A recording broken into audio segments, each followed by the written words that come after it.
Welcome to Voices of Care, real stories to inspire, uplift, and unite caregivers, with Maggie Linton and Carl Powell. Enjoy the conversation. Welcome to Voices of Care. My name is Carl. I'm here with Maggie and Maura. Maggie and Maura, that sounds really nice. And we're going to be talking about caregiving. And Maura is going to be in the Voices of Care book. So, Maura, welcome. And Maggie, welcome. And let's start the conversation. Okay. All right. Mara, give us a little background about you and how you and Carl met. Oh, goodness, I Lord want to Jesus. start there. Been in fitness since 1982. I met Carl through a young lady by the name of Angie Bunch, who's just an incredible choreographer. She used to dance for Disney. And that's how I met Carl. And Carl and I have presented a couple of different workshops, seminars together. And I absolutely adore everything about him. I've been with him since his crazy days, his blonde hair, the whole nine. Absolutely adore him. who, who had blonde hair? Blonde hair to no hair is what that is now, you know? But you're still going. But part of the Yes. reason why you're here is because of your lovely mom, whom I also got to know. And let's talk about Ms. Juanita. All right. Okay. Well, she's a fight. She was a feisty thing. Um, Mm-hmm. yeah, she's a very feisty thing. She was a master of everything. She was a cook. She was a cleaner. She was a hard worker. She was a financial literacy. Oh my God. This woman owned 7 homes in her life. Um, Wow. yeah, she's just an amazing individual. Um, she taught me how to sew when I was 7 years old. She taught me how to crochet when I was 7 years old. So I was actually instrumental in the down payment of her first home, which was in Compton, California, because she would call me from her job and tell me, baby, I need you to make a poncho and a skirt set. And before she got home, it was done. So it might have been 4 or 5 hours later, but it was done. And I think she sold it for $75 for the set. But um, I never got paid for it. But I didn't expect to because it was something I was doing for my mom. But she bought the yarn. But always say I was instrumental in, child slavery, to help her with her down payment of her first home. She had 3 children. She'd been married twice. She grew up, well, she was born in Carbon Hill, Alabama, but grew up in East St. Louis. And she been sewing and making things since forever. Since I think she was like 14, 15 years old. She used to sew all of our clothes, including some very well made suits that you've heard my brother talk about. Suede suits with the bow tie and whole 9 yards with ruffles going down it. She used to sew everything for me since I was the only girl. She used to sew my undergarments, which I absolutely hated. We'd beg her. We would beg her to take us to Kmart to go shopping because that's what all of our friends went for back to school. We never went to a Kmart until I was grown. So, a, a little bit about Miss Juanita. She was just everything. She was my best friend. Um, and a mother daughter relationship is difficult. It's totally different than a son and mom relationship because with me being the only girl, my mom wanted me to do things that she thought I should do. She wanted me to live with her my whole entire life. Never get married, never have children, but I had a different path than what she wanted. But that's a little bit about Miss Juanita Smith, but she was just an incredible woman, very giving. She would give you the shirt off of her back. Just a very giving person. The one thing I have to say, having met you and John both, is she raised you to be strong individuals and to Yes. understand that nobody was going to give you anything, that you had to prepare yourself for taking care of yourself. Yes. Yes, that was her. Yep, that was her. And Yeah. she prepared us well, all 3 of us.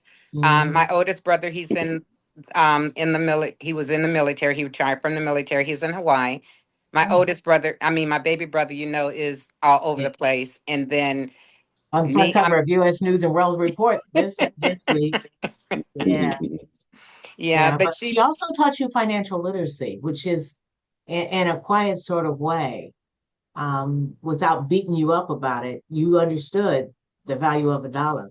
yes, yes, yes. Oh goodness. Yeah, she would I was the dancer in the family, and I think that's how I got into fitness. She would always entertain her and my dad at the time. They would always entertain on Friday evenings, whether it was a card party or whatever the case. And since I was the only girl and the outgoing one out of the three of us, she would pay me a quarter to dance. So I would make my money dancing. It wasn't twerking back then. It was just regular dancing to entertain her to entertain her company. Yeah, that's wonderful.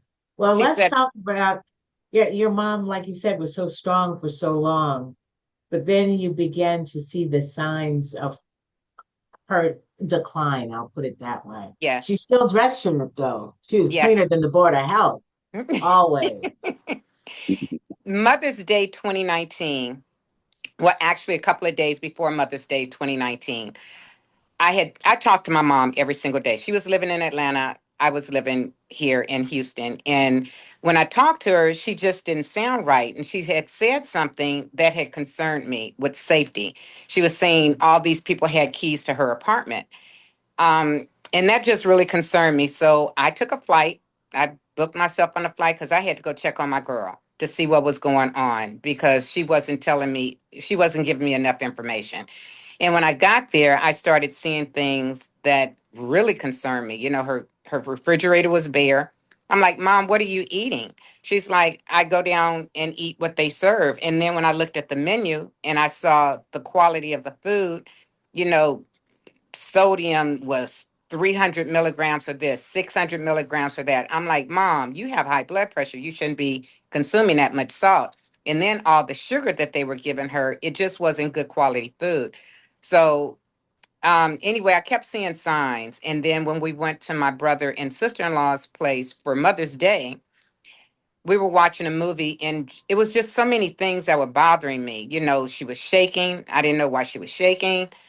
Because no one had diagnosed her with anything. So later on that day, I had taken her out shopping and she was always tired. I'm like, Mom, why are you so tired? And she's like, this what happens when you get old. And she, you know, I noticed she was walking on one leg and not the other. So we would take breaks. So anyway, later on that day, I was getting ready to pack to go home, and she's like, I would like to go with you.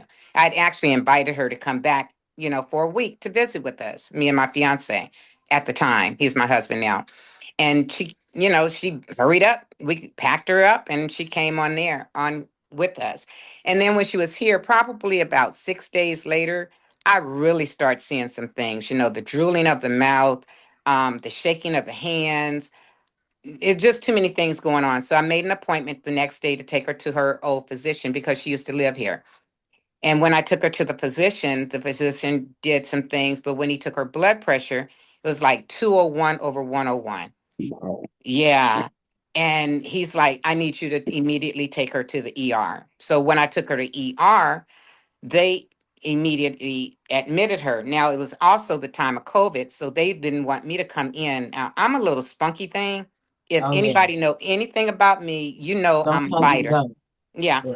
You're not going to tell me I can't go in with my mom. I saw how scared she was, you know, tears coming out of her eyes. And, you know, she's saying that it was because of dry eyes. I know my mom. So, anyway, I talked to the supervisor and they let me go in with her. They ended up admitting her after they did the EKG, the blood work, the whole nine, chest x ray, the whole 9 yards. And when they said she needs to stay overnight, she looked at me like, Mom, I'm not going anywhere. I'm going to stay right here with you. So I told her, just give me about an hour or two. I went and got me some things from the store because I didn't have a toothbrush, didn't have toothpaste, didn't have, you know, all the essentials I needed. The essentials, yeah. So I asked the nurse, all I need is a pillow and a blanket. That's it. It was a little sofa. Wasn't a sofa. It was a chair that I made into a sofa because I draped my legs over it with another chair. And I stayed there with my mom. It was no way I was going to leave her there. But then when they released her, they were saying that, you know, I need to take her to a neurologist because of the shaking, if they called it tremors at the time, which I later found out, which was Parkinson. But Hmm. it was just too many things. So I ended up, she actually asked me if she could stay with us. So I asked my fiance, and before I could finish getting the sentence out, he's like, yeah. So that created a little bit of a rift between myself and my brothers because they thought I was doing a little bit too much, but I was not going to let my mom go down that road by herself. So that's how it became me being her caregiver. And she stayed with us probably for about 7 months, 8 months. And it was hard because she wanted more of me than what I could provide for her. She wanted me to retire from the airline at the industry at the time I was flying, and I was okay with that. But then when, she wanted me to sit with her 24 hours a day. I still had a life. I had a fiance, I had a son, I had grandchildren, but I was so tied in, it just made it really difficult. But it lasted for about 7 months. And if somebody asked me, Mar, would you do it all over again? I would definitely do it all over again because I know I saved her life. Right, right. But she lived a lot longer after that. Yeah. But you nursed her back to health. Yes. I was cooking for her 3 times a day. She would talk about my food because I'm a health person. Hmm. I don't like that dry. Why don't you put some real butter up in there, and why don't you put some lard up in there, Mom? We don't eat pork. Well, why don't you fry some catfish, Mom? We don't fry food. We eat turkey, chicken, and fish. That's it.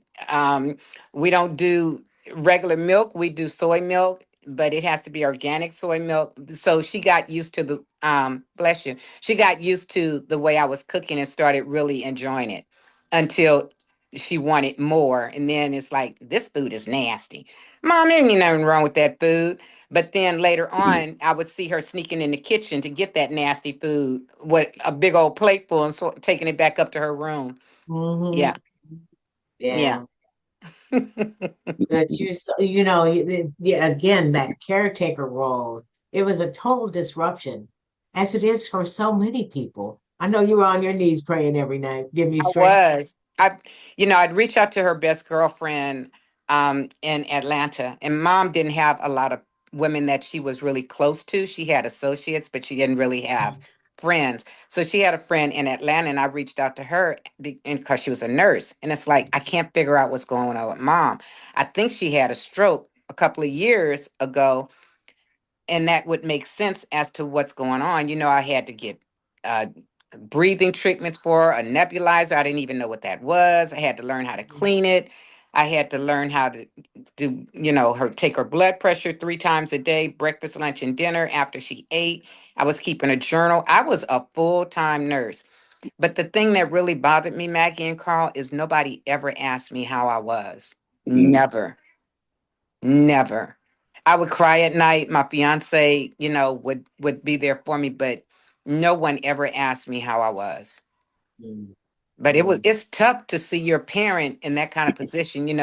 I had to bathe her, comb her hair, the whole everything because she couldn't step into the tub, and I was so afraid that she was going to fall because she lost her balance. right. Um, yeah, but what ended up taking her out? She had fallen like 4 times in 2023, and when they took her to the hospital, it was well, both of them. When both of them took them to the hospital, I think it was 12 o'clock at night. She lasted until about 3 that morning, and then she took her final breath with them there and went on to the heavenly gates. Right. Mm, But she's in a much better place. She would not have wanted to live her. Anybody that know my mom knows she's a proud woman. She doesn't like to be taken care of. She's a very independent. She liked to do her own things. And for her to actually have to ask me to give her a bath or to wash her hair, that was hard for her. But she only had to ask me once. And after that, it's like, Mom, come on, girl, come on in here. Let me wash your hair. yeah, yeah, yeah. She was an independent spirit and believed in that. And you know, that's what I'm glad I didn't see her in those final declines because every time I saw her, she was always still moving around and laughing and talking with a few people and sit at the table and make little comments off to the side. Mm-hmm. You Mm-hmm. know, that's what Yeah. I remember. Yeah, she was funny. Well, And that laugh, if you ever heard her laugh, I called her cackling.